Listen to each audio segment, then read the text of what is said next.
नमस्कार दोस्तों।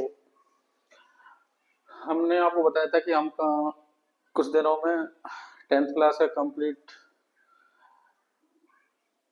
मैथमेटिक्स की जो क्लासेस हैं वो स्टार्ट करने वाले हैं और पूरी 10th क्लास का कंप्लीट सिलेबस कराएंगे। ठीक है, तो उसमें हम लोग सबसे पहले स्टार्ट कर रहे हैं ट्रिग्नोमेट्री। ट्रिग्नोमेट्री त्रिकोणमिति। ठीक है, अब त्रिकोणमिति में जो फर्स्ट सबसे पहले जो चैप्टर का नाम है वो है ट्रिग्नोमेट्रिक रेशोज, यानी कि त्रिकोणमितीय अनुपात। अब जो 10th क्लास के सिलेबस में है वो केवल जो त्रिकोणमितीय अनुपात है वो 0 डिग्री का है, 30 डिग्री का है, 45 डिग्री का है, 60 डिग्री का है और 90 डिग्री का है। तो ये 5 एंगल्स हैं जिनका हमें त्रिकोणमितीय अनुपात निकालने होते हैं और इनके अलावा और कुछ नहीं है। ठीक है, तो हम लोग स्टार्ट करते हैं सबसे पहले 0 डिग्री का। ठीक है, तो मान के चलो 0 डिग्री का त्रिकोणमितीय अनुपात निकालने। त्रिकोणमितीय अनुपात का मतलब है कि हमारा sine theta, cos theta, tan theta, cot theta, sec theta और कोसेक थीटा, इनके त्रिकोणमितीय अनुपात मतलब इनकी वैल्यू निकालनी है। ठीक है, तो सबसे पहले हम लोग स्टार्ट करेंगे 0 डिग्री का। ठीक है, तो 0 डिग्री में क्या होता है कि मान के चलो हमें त्रिकोण, और इसमें एक कंडीशन रहेगी कि त्रिकोणमितीय अनुपात जो त्रिकोणोमेट्री का है उसमें हम लोग समकोण त्रिभुज के, और कोई त्रिभुज नहीं है इसमें, एक एंगल हमेशा 90 डिग्री का रहेगा। मतलब समकोण त्रिभुज के ही हम त्रिकोणमितीय अनुपात ज्ञात करेंगे। ठीक है, अब मान के चलो हम लोग 0 डिग्री का निकाल रहे थे, ये तो 90 डिग्री का हो गया। ठीक है, अब मान के चलो 0 डिग्री का है, यहाँ 0 डिग्री का है। अब 0 डिग्री में होता क्या है, 0 डिग्री में ये जो 90 डिग्री के सामने हमेशा कर्ण रहेगा, ये ध्यान रख लेना, हाइपोटेनस। और एंगल के जो एंगल रहेगा जिसका हम लोग अनुपात निकालेंगे उसके सामने हमेशा रहेगा परपेंडिकुलर, हिंदी में बोल देते हैं तो लंब। ठीक है, और ये बेस रहेगा, आधार। ठीक है, जो एडजेसेंट साइड रहेगी ना एंगल की वो रहेगा बेस, आधार। अब मान के चलो 0 डिग्री कब बनेगा। अब ये तो एक हाइपोथेटिकल कंडीशन हो गई कि हमने अज्यूम कर लिया कि 0 डिग्री है, लेकिन 0 डिग्री तो एंगल शो ही नहीं करेगा इस तरीके से।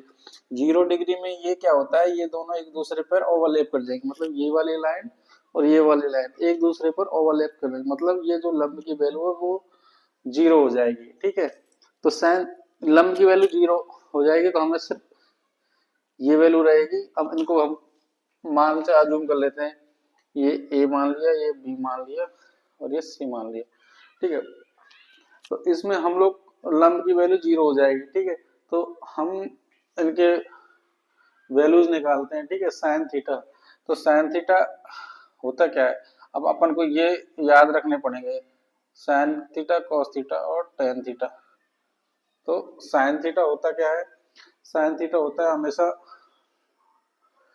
लंब बटे कर्ण, यानी कि परपेंडिकुलर डिवाइडेड बाय हाइपोटेनस। अब हिंदी मीडियम वालों की एक ट्रिक तो मेरे को कंफर्म याद है, आप ऐसे ऐसे याद कर सकते हैं, L A L divided by के ए।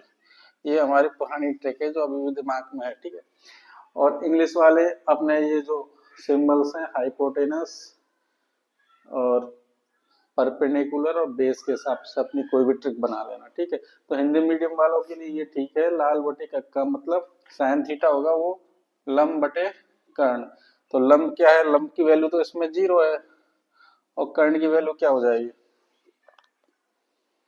कर्ण की वैल्यू मान के चलो जो भी है।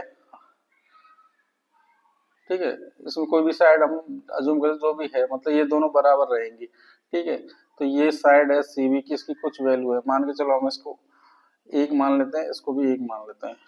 ठीक है, तो जो भी है, तो ये साइन थीटा की वैल्यू हमेशा जीरो रहेगी, साइन जीरो की वैल्यू हमेशा जीरो रहेगी। ऐसे कॉस में देख ले, कॉस में होता क्या है, आधार बटे कर्ण। तो आधार तो और कर्ण दोनों बराबर नहीं है, ठीक है। तो अब मान के चलो आधा कॉस थीटा में हो जाएगा क्या, A B divided by B C. हमने बताया कि 0 डिग्री का जब एंगल होता है ये दोनों एक दूसरे पे ओवरलैप कर जाएंगे, ठीक है। तो ये वाली वैल्यू तो जीरो हो जाएगी, तो ये cos थीटा की वैल्यू में ये बेस और हाइपोटेनस दोनों बराबर हो जाएंगे, मतलब ये cos मतलब इसकी वैल्यू 1 हो जाएगी, ठीक है, cos की। और tan थीटा होता क्या है, लंब बटे आधार। आप इसमें से परपेट याद रख लेना, लंब बटे आधार। तो लंब की वैल्यू क्या है, जीरो, और बेस की वैल्यू मान के चलो 1 है, तो ये भी जीरो हो जाएगी। तो ये 3 निकाल लेते हैं, ठीक है। अब 3 के बाद में क्या है, साइन का अपोजिट हमेशा होता है कोसेक, सेक का अपोजिट कॉस का अपोजिट होता है सेक, और tan थीटा का अपोजिट होता है कॉट। हालांकि हम निकाल सकते हैं उनकी भी, लेकिन इनका अपोजिट है, ठीक है। अब मान के चलो निकालते हैं कॉट थीटा।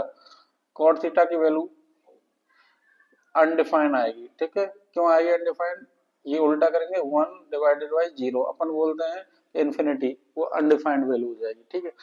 ऐसे ही कॉट के बाद आता है सेक थीटा। सेक थीटा हो जाएगा क्या, इसका अपोजिट, तो B C divided by A B, तो ये 1 ही रहेगा, ठीक है। और कोसेक थीटा, कोसेक 0 की वैल्यू हो जाएगी क्या इसका, तो ये भी C B C B divided by 0, तो ये भी अनडिफाइंड वैल्यू आएगी, ठीक है, अनडिफाइंड। इस तरीके से जीरो जीरो कॉस जीरो मतलब जीरो जो टिक्नोमेट्रिक रेशोस है 0 डिग्री के, तो ये इस तरीके से आएंगे, ठीक है। तो हम लोग एक एक करके सबको करेंगे, ठीक है। तो अब इस क्लास में हम सब जीरो का सीखेंगे, नेक्स्ट क्लास में हम लोग 30 डिग्री का निकालेंगे, 30 का नहीं 90 डिग्री का निकालेंगे, 30 और 60 का एक साथ निकालेंगे, 45 का एक साथ निकालेंगे, ठीक है। Okay, thank you.